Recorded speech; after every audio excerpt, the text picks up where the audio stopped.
সারা বছর দেশে বিদেশে সাংবাদিকদের কাজে বাধা, হামলা আর হয়রানির ঘটনা ঘটছেই। প্রতিদিনের খবরের পাতায় চোখ রাখলে স্পষ্ট হয়ে ওঠে বাস্তবতা। এই ছবিগুলো শুধু স্ক্রিনশট নয়, এগুলো আমাদের গণমাধ্যমের রূঢ় বাস্তবতা। আজ বিশ্ব গণমাধ্যম দিবস, কিন্তু প্রশ্ন হচ্ছে আমাদের গণমাধ্যম আসলে কতটা মুক্ত? আজকে সময়ের আলোর এক্সপ্লেনারে এই বিষয়ে আলোকপাত করার চেষ্টা করব। 1993 সালে জাতিসংঘ সাধারণ পরিষদ 3 মেকে বিশ্ব মুক্ত গণমাধ্যম দিবস হিসেবে ঘোষণা করে। এরপর থেকে বিশ্বজুড়ে এই দিবসটিকে পালন করা হচ্ছে। মুক্ত সাংবাদিকতা ও গণমাধ্যমের দাবিতে প্রতি বছরের এই দিনে বিশ্বজুড়ে দিবসটি পালিত হয়। এদিকে দিবসটি উপলক্ষে প্রকাশিত হয়েছে রিপোর্টার্স উইদাউট বর্ডার RSF এর বৈশ্বিক গণমাধ্যম সূচক।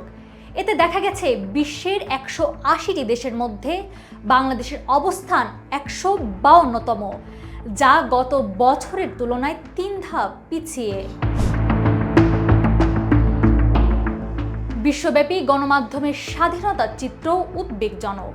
RSF এর তথ্য অনুযায়ী গত 25 বছরের মধ্যে এবারের সূচকের গড়ের অবস্থান সর্বনিম্ন পর্যায়ে নেমে এসেছে।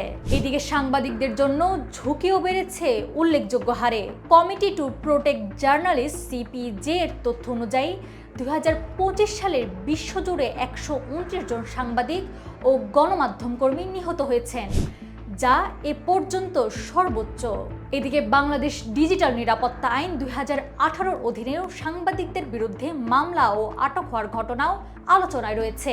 যা নিয়ে TIB নির্বাহী পরিচালক ইফতেখারুজ্জামান বলেন, ডিজিটাল আইন প্রয়োজন, তবে তা যেন মানুষের মৌলিক অধিকার খর্ব না করে। সাংবাদিকতায় দলীয়করণ চলছে অভিযোগ করে বলেন, গণমাধ্যমের স্বাধীনভাবে কাজ করা পরিবেশ তৈরি করতে হবে এবং এই বিষয়ে বিশেষজ্ঞদের মতে রাজনৈতিক চাপ, অর্থনৈতিক সংকট এবং কঠোর আইন সব মিলিয়ে বিশ্বজুড়ে গণমাধ্যমের স্বাধীনতা চ্যালেঞ্জের মুখে পড়েছে।